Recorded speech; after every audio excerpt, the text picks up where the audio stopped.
Will, are we ready? You can get started now. Yeah. Okay. Thank you. So sorry I was a minute late there. I was testifying in the Redistricting Commission hearing. So thank you everybody for joining us for this special meeting of the board to remember Barbara Chocky, who passed away last month. As I've said, I thought it would be good for all of us to have an opportunity to share whatever it is that we wanted to share as a board in terms of any reflections or memories that folks have about Barbara. So, in terms of the procedure here, basically it's going to be not unlike committee meeting. Essentially, if folks would like to say something, they can raise their hands in the Zoom, and I'll just call on folks in turn, and then we'll hear from you. So, we are joined by Amy Baxter, who's a dear friend of Barbara's.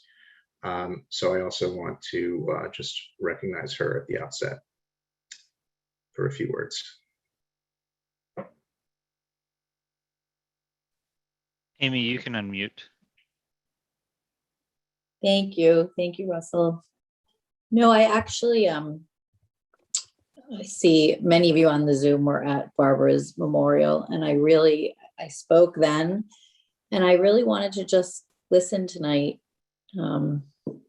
Maybe I'll say something at the end, just, more personal anecdote, but I really am just here because I wanted to hear everyone else.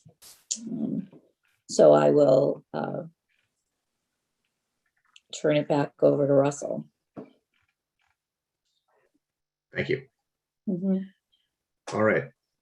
Rita Popper has her hand up. I'm going to go to Rita. I have a proclamation from the Manhattan Borough President. I'll hold it up.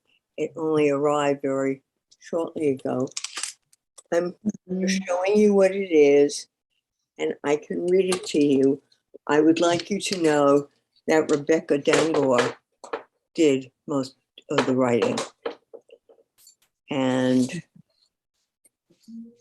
you're proud to acknowledge those individuals and organizations that are committed to improving the city and have enriched our community.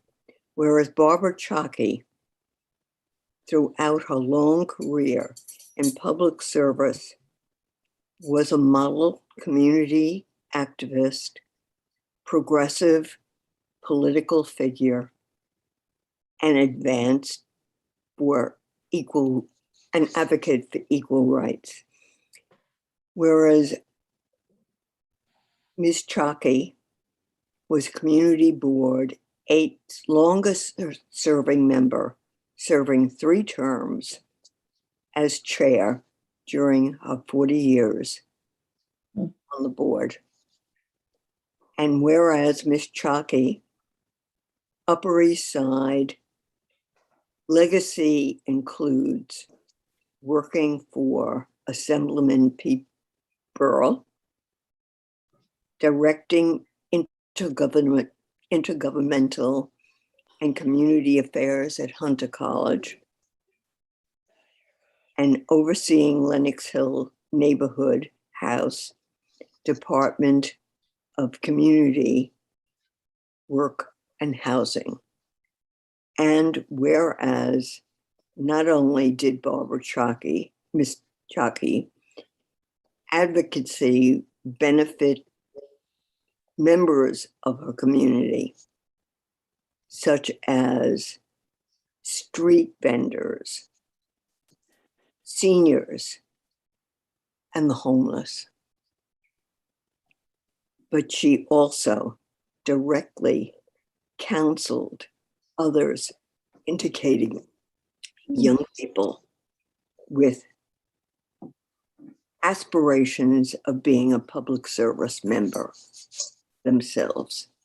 And whereas though her involvement with the NARAL of New York and the National Women's Political Caucus, Ms. Chocky advanced and raised awareness of working right and nationwide.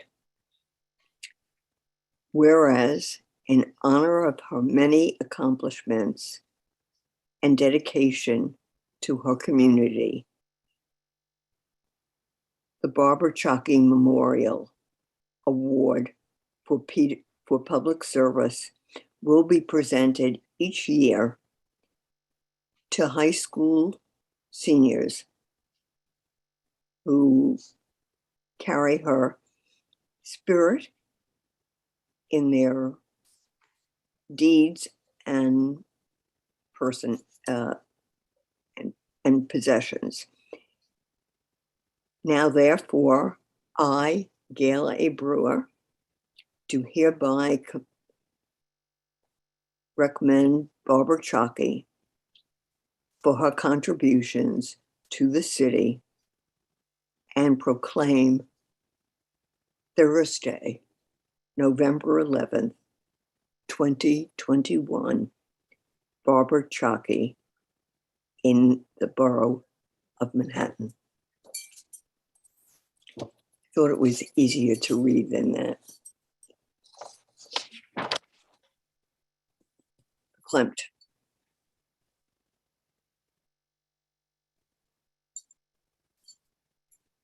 Thank you. Did you want to I have something personal to say. go ahead? Yeah, go ahead. We may reason that Barbara lived to a good substantial age, and we may be relieved to know that her suffering is over at last. We may admit philosophically that death has come as a blessing, but no matter what our attitude may be, it hurts to lose someone who made such a profound difference.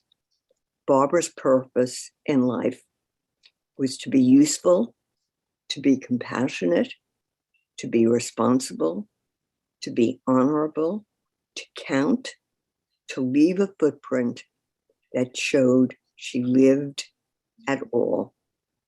Barbara stood for so many things. Uppermost is equality for all. Barbara made a difference, and the footprint she has left is mighty big. I am so grateful for the years I have been privileged to have Barbara as a friend and a mentor.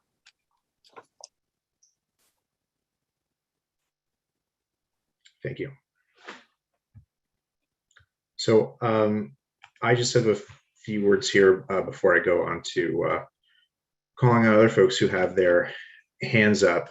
So the first time that I met Barbara, it was the first time that I was applying to be on the community board. And at that time, for that interview, the process was, they had a bunch of people gathered in one of the big rooms down at the borough president's office, and then they were going to split us off into smaller groups. And in that early part, when everybody was first gathered, there were several members from the borough president's staff who were speaking to us, and somebody raised their hand and had a question. And I don't remember what the question was, but the staff who were there uncharacteristically, didn't know the answer. And there were a few of them there, and they were sort of talking with themselves and trying to figure it out, and they didn't know it. And then one of them said, "Barbara, do you know?" And turned to, this person who was sitting there with the rest of us sort of in the audience. And, and it was Barbara Chocky. And of course she did know the answer. And I just remember I was, blown away by that and excited about the fact that she was on CB8, which was the community board that I was applying to. So of course, she was just, immensely knowledgeable and had just tremendous experience that was such an asset to the board. But in addition to that, I will remember her for her dedication to the community and the work of the board. And I think her dedication was expressed in her advocacy for the less fortunate and the most vulnerable people in our community district consistently in everything that she did. And I think it was also expressed in her hard work.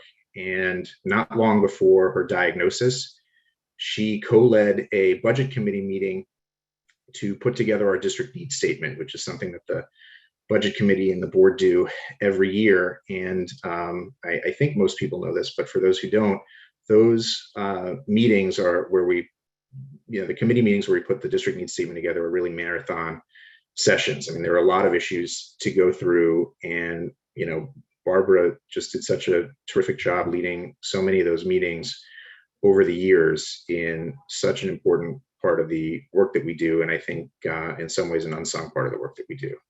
So and it just was so sudden after she was such a force in that in that meeting to to then find out that she was ill.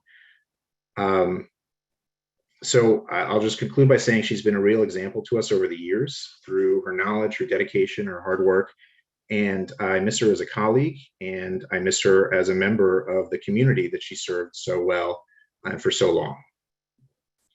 So I will now call on Valerie and Lynn.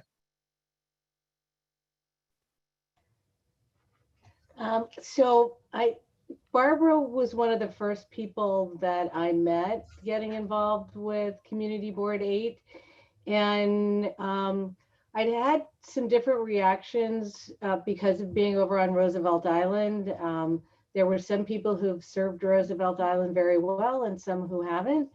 And we started kind of going out for lunch and dinner on occasions. And I really kind of leaned on her for advice in the beginning, like, I don't understand any of this. What's going on? And my head kind of seemed to spin. And she was really good at kind of explaining things to me, getting me to understand. And I love the history of things, and she was really good with explaining that. But what I really want to tell is one of my last experiences with Barbara. I went to one of our Saturdays Sunday at the street fair. And afterwards, I decided I would go and say hello to Barbara and spend some time with her in the hospital. And I said to Russell, oh, where can I get flowers? It's Sunday. And he said, oh, try here. And I tried a couple places and finally found some flowers. And I walked all the way over to the hospital, and I get there and they say to me, no, she's had her 2 visitors. I'm sorry, we can't let you up. And I was like, I didn't know that. And they're like, oh, and by the way, you can't take her flowers. I was like, okay. And so as I was starting to leave, I walked. So I said, but I have a card here that I'd really like to get to her, because I want her to know that I bothered to come here and that I care and that I was thinking about her. And so they said, we'll send somebody down. And I stood in the lobby and I stood in the lobby and I stood in the lobby. And the attendant came over to me and she said, why are you here? And I said, oh, I'm waiting for somebody from such and such a floor to come down and get this card from me to take it up to my friend. And they haven't shown up yet. And she said, oh, I know somebody that works on that floor. I'll call them. And so I said, oh, and I said, you know what? I can't take her these flowers. Would you like them? And she was like, oh my gosh, they're beautiful. And I said, well, I wanted to cheer Barbara up, so I tried to get her something nice, but since I can't take it, would you like them? She's like, lady, that's so nice. And then she walks over, she gets on the phone, and she comes back and she said, I talked to my friend, they're letting you up. And so I go up there and I walk in and Barbara's like, wow, she said, I thought I had my 2 visitors.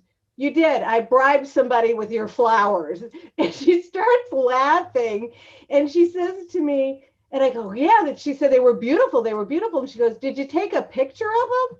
And I go, Barbara, no, what I was going to show you, oh, here are these beautiful flowers you're not getting. I go, that seemed kind of mean. I don't know. I just seemed kind of, no, I couldn't do that. And so we chit-chatted and we laughed about some stuff. And then I said, oh, I brought you this. And I pull out a bag of caramel corn because I go, it's going to be October. You need some caramel corn, celebrate Halloween. And she goes, I've never eaten caramel corn in my life. I go, well, here we go, Barbie. What you can do is bribe the nurses. If you need something, say, hey, I got a little caramel corn. She was just dying laughing. She laughed almost my whole visit. And I was just happy that that was one of the last experiences that I had with Barbara, because we were just laughing about my silly stuff. And so I just wanted to tell that story. Thanks.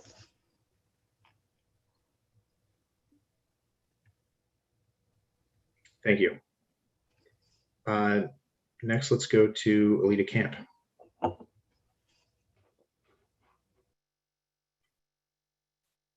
Thanks. I'm not nearly as funny as Lynn was. When I see Barbara Chocky in my mind, I see a woman with a heart so big it thumps out of her. Barbara had integrity. She was honest. She had character, something sorely needed in public service. Barbara's heart was in the right place. As you have heard, she worked tirelessly, thinking of others. Yet she was engaged in culture and the arts too, subscribing to the ballet. We talked about it. She liked farmers markets too.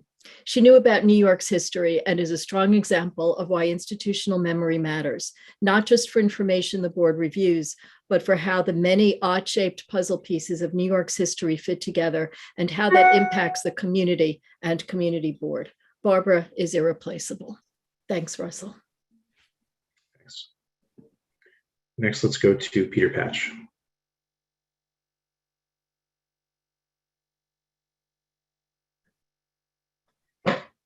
A couple things just strike me about, excuse me, about Barbara.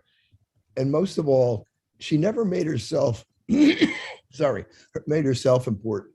She always made the issue or the concern important. And for me, she was always kind of the person there when I didn't understand what is really going on. I'd call Barbara and ask her what's going on, and she'd explain it to me like, you know, like a few minutes.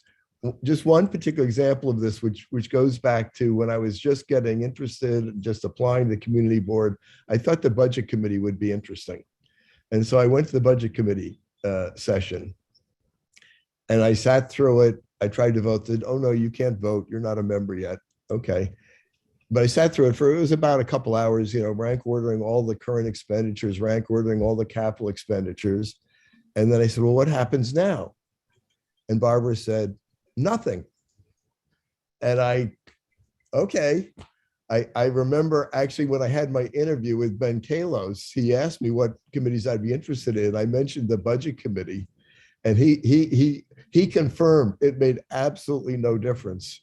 And I'm just going to say, I mean, out of appreciation for her, if there's one thing I could wish for us, I like our deliberations. I like everybody on the community board.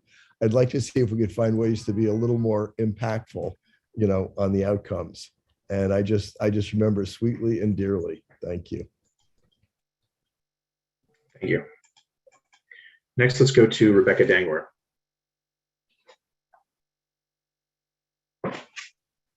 Hi.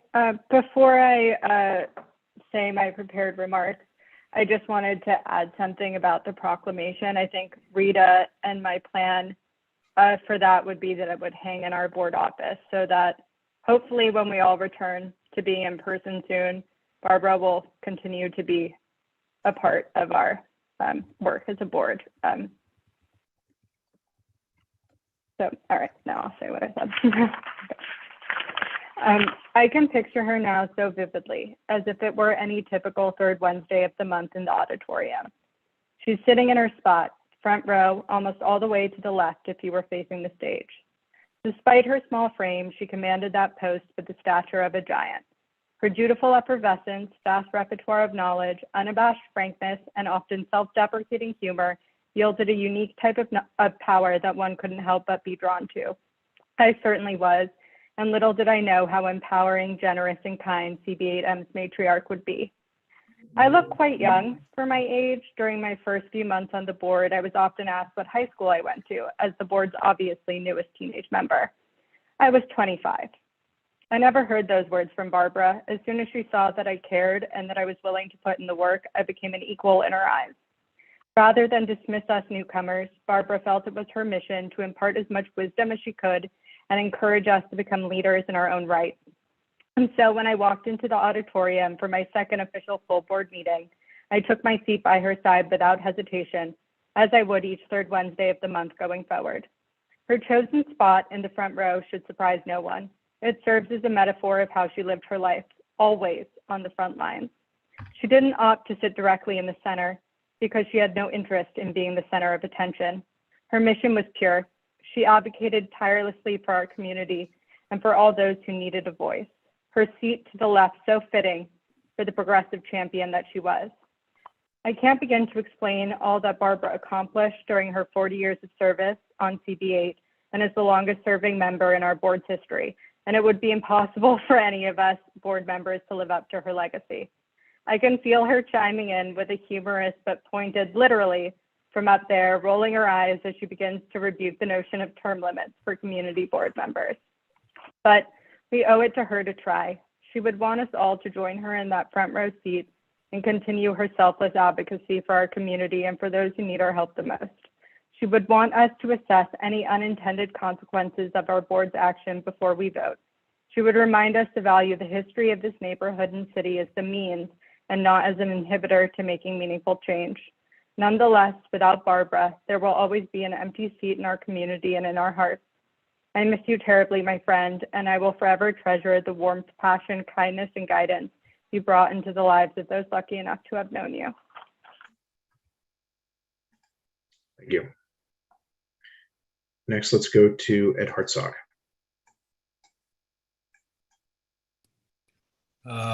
Thank you, Russell. I do not have prepared remarks, so I apologize to the board for that. I'm not very good at these things. What can I say about my colleague and my friend? I met Barbara when I joined the board, but I didn't meet her right away. Much to probably everybody's surprise on this board, I never said anything for 9 months. But I watched in the back to see who was doing what. And it was only when the issue was joined on matters in our community that I got to meet Barbara. And like others have said, she had a heart and a will as big as any pro football player you'll see on the field. Nothing deterred her. And more than anything, I admired her walking the talk. She never hesitated to go into the battle, no matter what the odds, no matter what the outcome. I know on the housing committee, we have, you know, sometimes it's like a teaspoon against the ocean, and she never slowed down. And my fondest memories with her were shoulder to shoulder several years ago when we did our housing forum, in pitched battles for the community. She never wavered. And I consider myself lucky having spoken to her when she was admitted to the hospital. And I spoke to her just shortly before she passed. And I was very glad we had just some moments because I was calling her. But like so many have said, I miss her. She remains in my thoughts. I'm sorry that she won't be here this month for our meeting with the housing committee, because it is just that kind of a meeting that Barbara would have so vehemently loved, because we're hearing from people on the front lines, which is where she led her life, on the front lines. And, you know, we talked about things besides the community, Barbara's advocacy outside of the board, her personal political views, you know, of course, run across my day job as an attorney. And we used to have a lot of discussions, even though we didn't agree. We had a great dialogue. And so I missed that a great deal. And she, you know, she stays with me even now, and I miss her. And I don't know what more to say about a friend and a colleague, except I miss you, Barbara, and I think of you. And you'll just have to forgive me as I disappear and listen to the rest of you talk about my friend and our colleague. Thank you. Thank you. Next, let's go to Elaine Walsh. Thank you. Barbara and our relationship go back and precede my service on the board 8, as well as hers. We really worked in the community when our community, which it is now also facing, public safety issues and crime. And I had an expertise in an area and was asked to come in by Lenox Hill neighborhood house. And so we worked very closely together. Barbara is a friend. I miss her. After the election, I had nobody really to talk to. And even after the board meetings, I've not had somebody that we can dissect honestly what goes on. Barbara had integrity. She believed in so many issues that related to the underserved, the oppressed, and she worked very hard. She took a leadership role in the homeless services in our community. She worked tirelessly on women's issues and really hoped through her leadership that board members would learn to listen, to educate themselves on an issue without jumping in and voting on something they knew little about. And that really frustrated her, and we talked about it. The isolation of COVID really impacted her. She was afraid of dying from COVID. Sadly, that's not what ended her life. But the isolation, even though she could get on the phone, was not the same as going out for a drink or a good steak and just talking. I miss her. I can walk down the street. I did it today, and I wanted to talk to her about something. She was a true friend. She was not always easy to deal with. We didn't agree always on everything, but we respected each other's opinion. And I think that's what a friend is about. She would be today very upset with what the city council did with the blood center. She would be yelling and screaming in her quiet way, but be on the phone. A disappointment because she took a leadership role and showed up, even in that hot rally day that we all went to, or most of us. So I apologize, Barbara, that the politicians in this city don't have the integrity and belief in community. And I'll miss you because that is what is so important. Thank you. Thank you. Next, let's go to Gail Barron.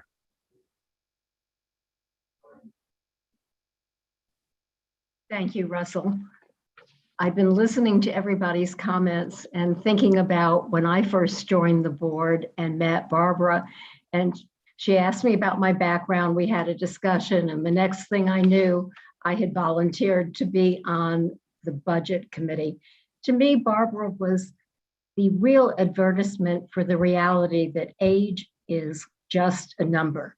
It's so unique to have a person with her type of unparalleled expertise to serve on any board, moreover to serve for 40 years, but to serve with this unwavering passion and energy and commitment for that period of time. It's just a vivid example to me of how special Barbara was.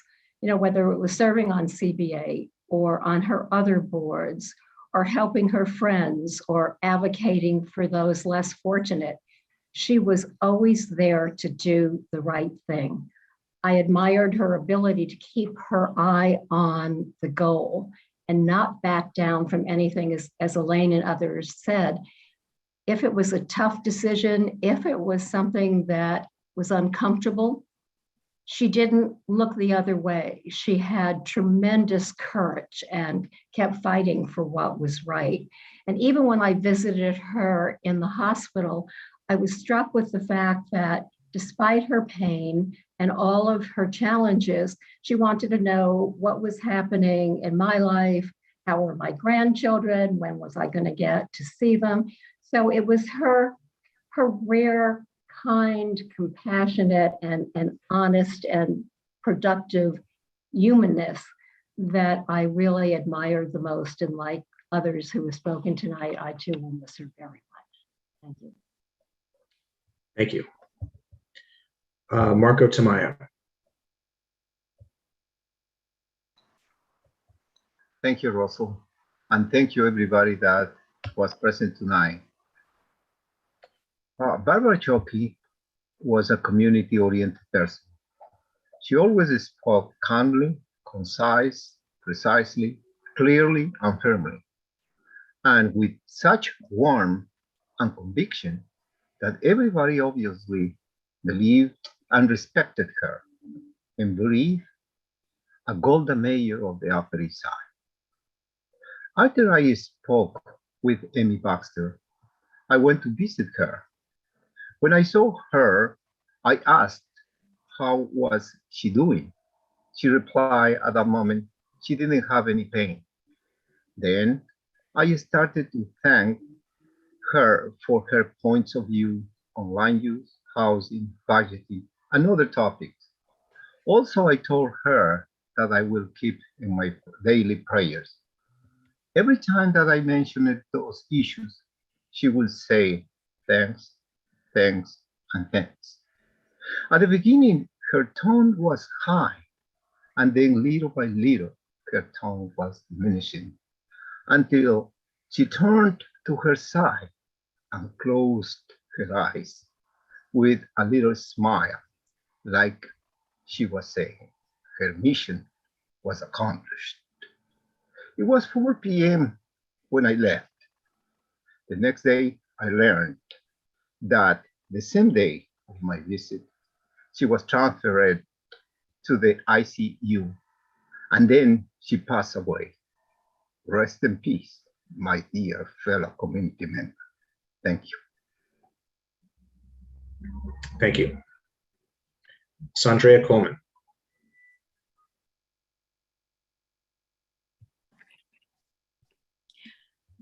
Hi, greetings all. As we gather here today to remember one of our fellow board members, Ms. Barbara Chocky, I am thankful for her work in the Housing Committee and her leadership for over 40 years on this board. Sadly, with this pandemic, I didn't get to connect with Ms. Barbara Chocky as I could have. I reflect upon a light conversation I had with Rebecca Dangroff, how she shared with me how great she was. And on today, my spirit takes me to forgiveness. We all come from different places and spaces. Our differences is what makes us unique. It is also our differences that can make some of us vulnerable. As a community board, our differences make up this board. We all have the ability to continue to do good work.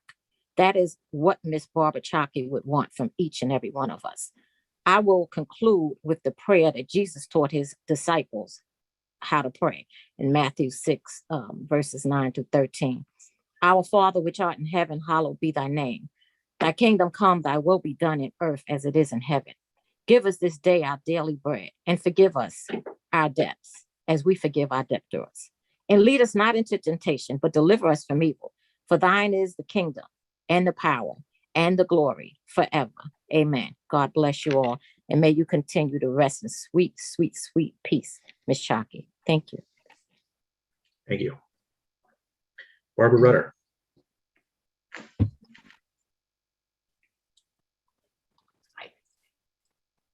Barbara, like others have spoken, was a mentor of mine when I got on, and we reconnected this summer when unfortunately I was laid up in the hospital and so on. Barbara heard, and she called me almost every day with kindness and concern, but light talk. And I can't begin to tell you how much I appreciated it. So once I got home and got back on my feet, we continued a relationship. We had many dinners together, pizza, and Barbara loved Gracie's and so on. And I loved these dinners. And we talked about so many things, personal things about our family and issues that were important. She knew that the safe haven, as example, was important to me and how important it was to her. We talked about politics, both old and new.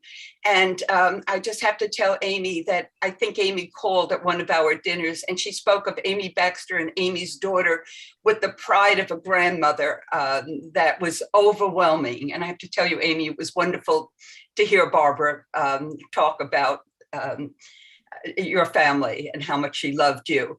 Our last dinner together, we talked about, let's meet next week again. And she told me she had a doctor's appointment. Her walking was not great. I actually called for her, which was, my condition wasn't absolutely perfect, but she was so alive. And the next thing we heard, she was in the hospital. I did visit her in beginning days. I brought lunch. We laughed together and had lunch together. And it was just shocking for me and difficult for me to realize that what happened after a dinner. And I just wish I miss our dinners together, and I wish we had more of them. And as all said, she will be very much missed. Thank you. Tricia Shimamura. Hi, everybody. I just wanted to say that this has been so wonderful to listen to everybody's stories about Barbara and their reflections on her. I echo everything that's already been said. When I was thinking about Barbara, I thought about the last time I saw her, which was in the hospital.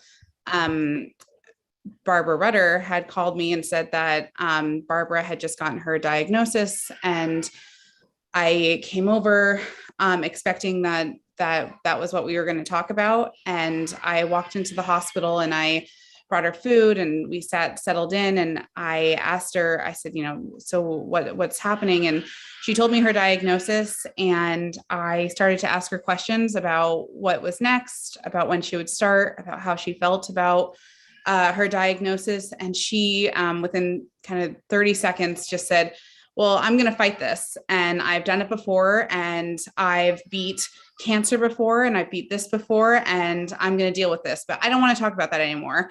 I want to talk about, and she just kind of jumped into electoral politics and gossip. And we spent the next hour and a half just me listening to her thoughts on everybody from Bernie Sanders down the line to the most local level. And I loved it because it felt like a million walks that I had with her when we were in person. She never wanted to focus on herself, as so many other people said. She wanted to tell me her opinion on all things politics, and it was wonderful. It's certainly those walks and watching her leave our meetings are going to be something that I miss most. And I'm so grateful not only for her years of service, but for all of the memories that she's left with everybody else, because it feels really good to be able to talk to you all here and reflect together on this. So I feel like it's just a little bit of a lasting gift. Thank you. Sarah Chu.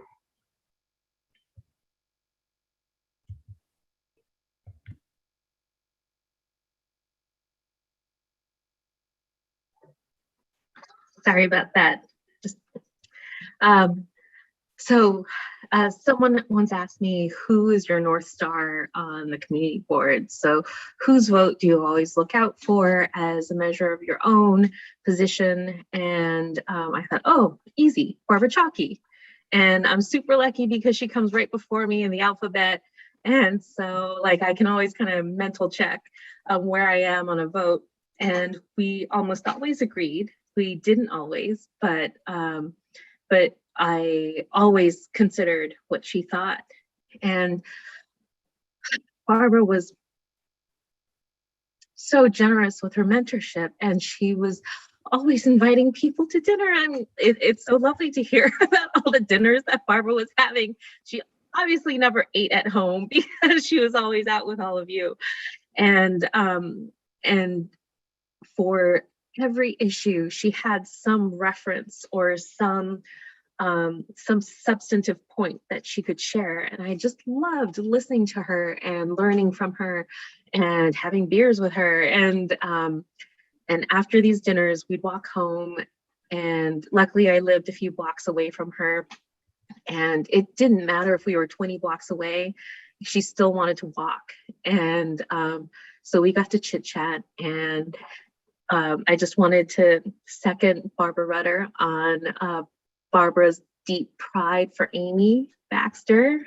She would always talk about you, Amy, and how proud she was of you and how she's known you since the beginning.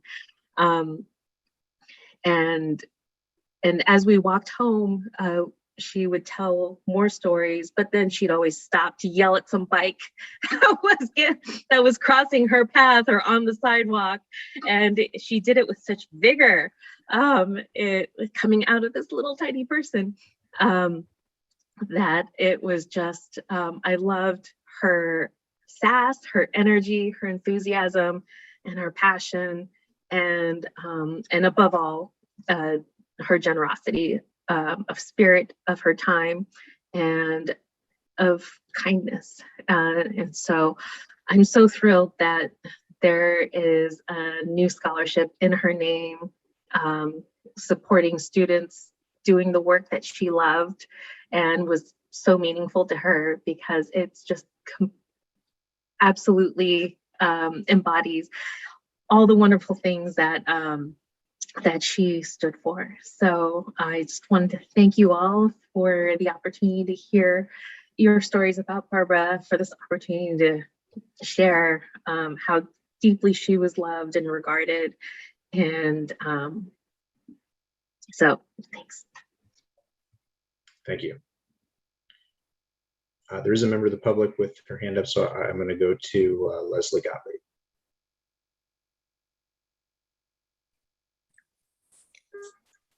Hi, I appreciate the opportunity. I'm not a member of the community board, but I'm a friend of Barbara's for 42 years or something. So put it this way, I've heard a lot of stories about the community board, and definitely heard of her, her passion and her interest and her involvement. She was a very dear friend, and I too, just during the election and walking down the street, sometimes think of calling her or texting her.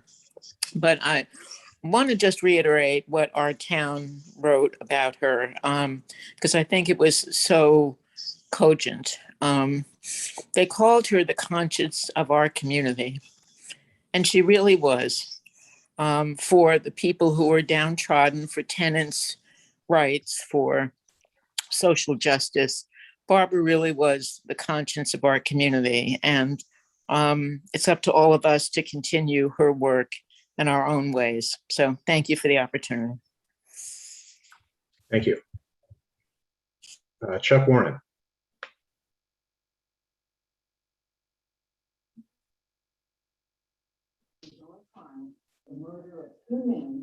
I had the pleasure of knowing Barbara Chocky on the community board probably longer than everyone else, because I first met Barbara when I joined the community board, which was a mere 36 years ago. And my impressions of Barbara come down to smart, feisty, committed, but very nice. And we worked together on so many things over the years. And I always appreciated her as being a liberal in the old-fashioned sense of the word. And that means she supported things like free speech, civil rights, civil liberties, homelessness, as we know, affordable housing. And she went out of her way to take part in any kind of a demonstration that would be in support of those causes. But I think the other thing that she did, which had made an impression on me, is that she cared so deeply about the community board. And in all the years that she was on the community board, she was chair, as you said, for 3 years. And but she chaired the Rules and Bylaws Committee. She's chaired the Street Fairs Committee, And of course, she chaired the budget committee, and there's been some talk about that. And I can always remember the meetings that we had, that when people would say, well, can't we just move something a little higher up? And Barbara would say, no, we can't do that, because if we move that, then we have to move 3 other things, and it's all fit together. And in the end, we wouldn't move anything, because she was right. Once you started doing that, the whole thing would unravel. But Barbara had it all down, and she knew the budget, I think, as maybe it was Russell or someone said, better than anyone. And it was quite a feat. The other thing that we participated in, and I think, Alita and Barry will remember this, is in the hiring process. And Barbara this went on for years. First, it was just for the district manager. Then it was for every staff person. And we were always part of the hiring committee. And Barbara really took that very seriously. She wanted to look at every single resume. There could be like 40 resumes, and we'd go over them. She'd say, okay, let's go over these 40 resumes. I say, really, all 40? Can't we narrow them down? Just no, we should look. You never know who you're going to find. And she did that just the way she did everything else. She was extremely conscientious, extremely thorough, and just wanted to make sure the job was done right. And I think that all of us, as has been said very eloquently before, will remember her for trying to really do the best for our community in so many different ways. And it's rare that someone acts in that kind of selfless manner and in that kind of public spirited sense. And I think she is a role model. And I am glad we're going to have a scholarship in her name. And she is someone that we'll always remember. Thank you. Thank you. Jane Marshall. I'm only going to say a few words. I know Chuck has known Barbara since he was appointed to the board 36 years ago. I probably have known Barbara longer than anybody else, since I knew her through my involvement in local politics, starting when I joined the Lexington Democratic Club in 1968, after having worked on Robert Kennedy's campaign and having gone on the train to Washington for his funeral. What I think about Barbara, I think of all the phone calls we've had over the years to discuss what we both felt were really the glory years of local politics. When we had Carter Burden as our city councilman, Tony Olivieri as our assembly person, when John Lindsay, the golden boy, was our mayor. All of them, of course, made mistakes and perhaps were not as committed as we are today to issues like social justice. But it was so much fun and so glamorous in a way that it's just has never been created. And Barbara and I could call her when Ken Mills died, and we could chew the fat over people's personalities. She loved to gossip. And the other thing, which nobody has really mentioned, is her tremendous sense of humor. To me, that was one of the greatest gifts that she gave all of us. Certainly when she spoke at community board meetings, she was always willing to call a spade a spade. There was no artifice to her. So many of us speak out of both sides of our mouth, depending on who we're talking to and which way the wind is blowing. That was never Barbara in the 50 years that I knew her. So thank you for that gift. Thank you. Valerie? Lynn? Let's see, where do I begin? I just wanted to say that I didn't really know Barbara long enough. I thought a lot about her today. It was a really hard day, but I know Barbara would have been just get back up and keep going. And so I just want to say one of my fondest memories of her was when she and Wilma came up to talk about street fairs, and Barbara said, I'm never coming back to the community board again unless we can make sure that Wilma can get into the building. And so I said, this is the kind of person that I want to be like, to care about everybody and about everything so passionately, so forthright. And the other thing I will remember about her is how much she loved tennis. And that was just another thing we could argue about, because she loved Federer and I loved Nadal. And so the arguments could continue, the points could go on and on and on. And the only other thing I regret is that I had promised her I would take her to the US Open, and because of COVID and everything that happened, we never got to do that. So when next time I go to the US Open, it'll kill me, but I'm going to go to a Roger Federer match and I'm going to think about Barbara. So I miss you, Barbara. Thank you. Judy Schneider.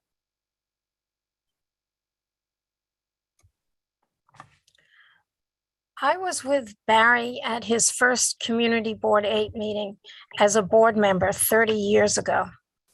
It was in the auditorium of the old doctor's hospital, and it was about 12:25 in the morning. And Barbara came over to me and took my arm and said, "Come with me." And we went out into the hallway. The discussion had been on the Doe Fund for at least 45 minutes. Barbara said, "You're going to help me write a resolution to be put on the floor for a vote to move this meeting on." What a shock that she should ask me for help. Since then, I knew I could always call on Barbara, and she knew she could always call on me. It's just a tremendously big loss in my life and in everybody else's. Thank you. Thank you. Rebecca Dangor. Sorry, I'll keep this brief because I already spoke, but there was one thing about Barbara that I don't think we've heard tonight, and that's how much she cares about other people. She would always be the first to check in on you if you were going through something difficult. At least in my case, whenever a candidate that I liked dropped out of a race, Barbara would be my first call, even though I live in a household filled with many other people. So I just want to make sure we acknowledge Barbara's extreme care for her friends and for her colleagues before we conclude tonight. Thanks. Thank you. Well, thank you, everybody. This was great. I mean, it was just really nice to have a chance together to, to remember Barbara and talk about what she meant to all of us. And, I just thought it was important that the board have an opportunity to do that. I see, I'll just go, I guess, to Leslie Gottlieb here. I see she has her hand up before we adjourn. Yes, hi. I just wanted to say, I just checked on the scholarship fund and it's $76 from goal. So one or two people get us to goal. Okay, goal is 11,000, although we might continue. It's up to Amy and Pete and others, but we're $76 away, people. Thank you. So thank you all for joining. Thank you for those who spoke. And, I'm sure we're all going to have, yes, Chuck.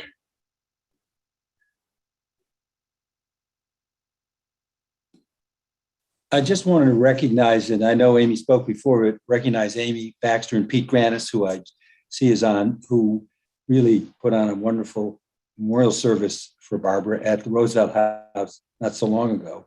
And Amy's been such a terrific person trying to arrange things for Barbara. In fact, I was arranging to come and visit, and then unfortunately she passed away before that happened. And Amy's just been terrific in the whole thing, and so has Pete. And I don't know whether Amy wanted to say anything or Pete before we adjourn. Yeah, we called on Amy at the beginning, but yeah, if Pete. No, I know at the beginning, but she said she didn't want to speak. Russell, can I just? Yeah. I don't know how to put my hand. I don't know how to put my hand up on these things. Could I? Well, you're on. You're on. Yeah, go ahead. Yes, we hear you, Pete. Go ahead. I want to just everybody recognize that the community board was so important to Barbara because what comes before you touched every aspect of her passion for the community and her concern for people. I just want to talk a little bit about something that was barely mentioned, Barbara's incredible courage. I mean, none of you ever probably saw her when she represented tenants on the Rent Guidelines Board, which is the closest thing you come to a war field or battlefield with the hostility and the fighting and the screaming. And Barbara, unflappable, stood up for tenants in the Rent Guidelines Board hearings, which were under police supervision. They were often in police headquarters for reasons that everybody can understand. And Barbara never wavered. But in her personal life, her courage was really extraordinary. She had been very sick a number of years ago. I've known Barbara for 50 years, and she worked for my predecessor in the assembly. Her courage was extraordinary. She went through a battle that would have defeated almost anybody else and survived an operation that she was told was going to be impossible. She found a surgeon to take out a tumor from her of her back or her neck, and lived with a metal brace on her head for months, and yet never gave up and carried on. And just this battle that she lost was the same thing. I think, Leslie, somebody mentioned the fact that she knew what was coming. The diagnosis was dire, and she had an option. And she was told what they were. The option was to not get treatment and have a much shorter lifespan, or treatment which would have been excruciating and painful and everything else, but give her a little more chance. And she chose to fight. Of course, it didn't pan out that way. I will tell you that two things: Barbara's courage, and this is on a much lighter note. Barbara was a Mets fan, and that in and of itself took a great deal of courage in New York, particularly with me, because I'm not a Mets fan. But more importantly, Barbara, another real example of Barbara's courage and her willingness to try something. Barbara was deathly afraid of swimming. Never learned to swim, never had to learn to swim when she was a child. And under intense pressure from friends, she was dragged into the pool at Lenox Hill Neighborhood House for several swimming lessons. And there's still fingerprints in the cement around the edge of the pool where Barbara would not let go, but she was willing to try it. She so appreciated her opportunity to deal with all of you, and I, just as a friend, to thank you for your incredible outpouring of recognition today and when she was sick, because it meant a great deal. Amy was really on the front line of all of this, but this was an extraordinary battle for a friend of ours who didn't turn out the way we had hoped. But I think the tribute that the recognition she had from all of you for her role, her passion, her dedication, her integrity, her courage, her commitment to the community, to people that often were not the most wanted in the community, but they desperately made such an important part of Barbara's life, the homeless, and her passion for politics. And everybody that talked with Barbara knew that Barbara had very strong feelings about politics and politicians. And she wasn't shy about sharing those, and she shared them with all of us. So thank you all. This has been very, very moving time. And Russell, thank you and the members of the board for putting this on and for sharing your thoughts and feelings about Barbara. It's something that I will live with the rest of my life. She was a lifelong friend. And many of you that may have heard this before, I had she worked on every single one of my campaigns. And just hour after hour after hour. My parents loved Barbara. My mother described Barbara as a Shetland pony, just tireless, never gave up, worked long hours, get down a black cup of coffee or 2 or 3 at midnight, and then go to bed for 2 hours and start over again. She was an extraordinary person, so she'll be missed. And I just want to thank all of you for providing a home for her, because she so much appreciated her role and her many, many years with all of you on the community board. So thank you. Thank you, Pete, for being here and for your words. Rita.